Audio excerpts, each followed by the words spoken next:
বন্ধুরা সহ আমরা ঘুরতে চলে আসলাম পাহাড়ে। হ্যালো, আসসালামু আলাইকুম বন্ধুরা, তোমরা সবাই কেমন আছো? আমরা সবাই ভালো আছি। তো আমরা যাইতেছি পাহাড়ে ঘোরার জন্য। আমরা প্ল্যান করছিলাম, অনেকক্ষণ হাঁটছিলাম, তারপরে খালে চলে আসলাম। তো আমাদের গন্তব্যস্থানে চলে আসলাম। আসার পরে আমরা দেখতেছি আমাদের আগে আরেক গ্রুপ হাঁটছে এখানে। আজকে বুধবার ছিল, শুক্রবারে আরও বেশি হয় মানুষ। তো বন্ধুরা সবাই এখানে জিরাইতেছে, বল পড়ে গেছে ওদের। প্রায় 4 ঘন্টা হাঁটতে হয়েছে। তো এখানে আসার পরে আমার বন্ধু একটা কাজ শুরু করে দিছে। তো প্রায় 12টা বাজে যার।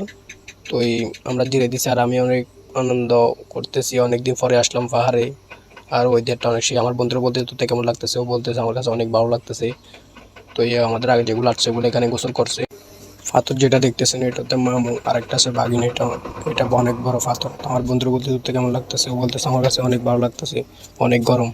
তো এখানে সাইনবোর্ডে লেগে দিয়েছে গান বাজনা বন্ধ। তো আমার বন্ধুরা সবাই আসার সাথে সাথে কাজ করতেছে। তো ওরা বলতে তোর কেমন লাগতেছে, কথা অনেক গরম, কথা বলতে পারবো না। তো আমার সাথে আমাদের ত্রিপুরা একটা ভাই আসছে, ও কাজ করতেছে। তো ওর বলতেছে যে তোর কেমন লাগে, তো কত বলতেছে আমার কাছে অনেক ভালো লাগে। তো এটা গেলো ঘর। আর সবাই এখানে রান্না বান্না করতেছে, ফাঁক করতেছে, যেহেতু আমাদের অনেক দেরি হয়ে গেছে। তো আমার বন্ধুর সহ আমি ফানির লেগে গেছিলাম, ফানি পাই নাই। তো আমার বন্ধুরা ওগুলো সহ মোরগগুলা সাইজ করতেছে। এখানে সবাই পেঁয়াজ রসুন সবগুলো বাইল করতেছে বিরিয়ানির জন্য। তো আমিও ধরছিলাম। আমি বলতেছি তো অনেক দেরি হয়ে যার একটা ভাই, যা তাড়াতাড়ি করতে হবে। তো এখানে রান্না করতেছে। তো রান্না করার পরে বিরিয়ানি হয়ে গেছে, খাবো এখন সবাই। তো সবাই খাইতেছে, সবাই খাওয়া দাওয়া করতেছে। এবার সবাই মিলে বলতেছে দাঁড় খাওয়া দাওয়া তো সবাই হলো, এখন যাই জন্নাত থেকে ঘুরে আসি। তো আমরা জন্নাত চলে আসলাম, অনেক ভালো লাগতেছে আমার কাছে। তো লাস্টে আমরা মজা করতেছিলাম। তো বন্ধুরা তোমাদের কাছে কেমন লাগছে কিন্তু আমি জানি না, ভালো লাগলে চ্যানেলটা সাবস্ক্রাইব করে দাও।